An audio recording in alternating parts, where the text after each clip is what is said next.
Пайгамбарыбыз саллаллаху алейхи вассаламдан бизге келип жеткен бир хадисти айтсак туура болот. Бул хадисти имам Тирмизи, Ибн Мажа ишенимдүү, тастыкталган сахих даражасында жеткирип беришет.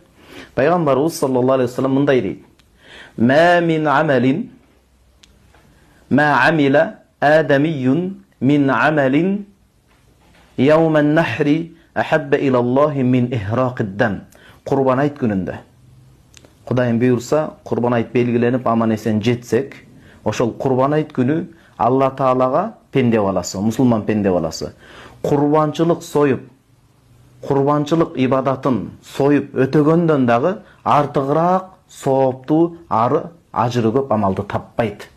Демек, курбан айт күнүдөгү эң чоң ибадат Алланын астында бул курбанчылыкты союп, анын канын агызуу болот. Иннаха хадис мулансында пайгамбарыбыз саллаллаху алейхи вассалам айтып атат: "Ла та'ти яумал қиямати би куруниха ва аш'ариха ва азлафиха." Анткени ошол курбанчылыкка союлган мал Аллага жакындоо үчүн ниети түз болуп, курбанчылыкка союлган мал кыяматта кадимкидей ошол сойгон адамга күбөгө өтөт. Иннаха ла та'ти яумал қиямати би куруниха.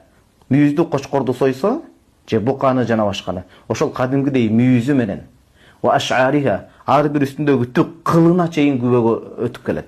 Ва азлафига туяктары менен биргелекте дейт. Демек, малдын үстүндө канча түгү, канча кылы боло турган болсо, элестетиңиз, ошончолук асманда жылдыздын көптүгүндөй ал адам курбанчылык сойгон адамга сооп жазылат. Ошончолук эбегейсиз, чексиз соопко эгедар болуп жетише алат. Бул дагы Алланын жакшылыгы. Хадистин акыркы бөлүгү: "Ва иннад дама ла яqa мин Аллахи би маканин qabla an yaqa min al-ard."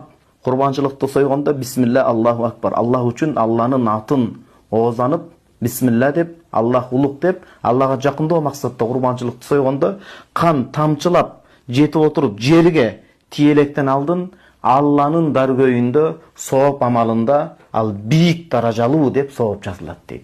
Курбанчылык союлган кезде союлган малдын каны жерге жетпестен алдын, жетүүдөн алдын Алланын сооп амал таразасында жанагы адамга сооп деп жазылат. Кыяматта мүшкүл оор болот, жагдай кыйын болот. Мээ кайнаткан аптап, ысыктык.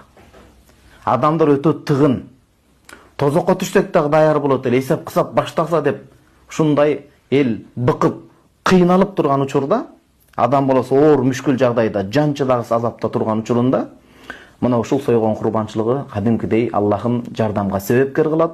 Кылдан ичке, кылычтан курч, сирот, тозоктун үстүнө тартылган сирот көпүрөсүндө дагы чагылгандын тездигиндей мына ушул бул дүйнөдө сойгон сапаттуу, эптеп эле эмес,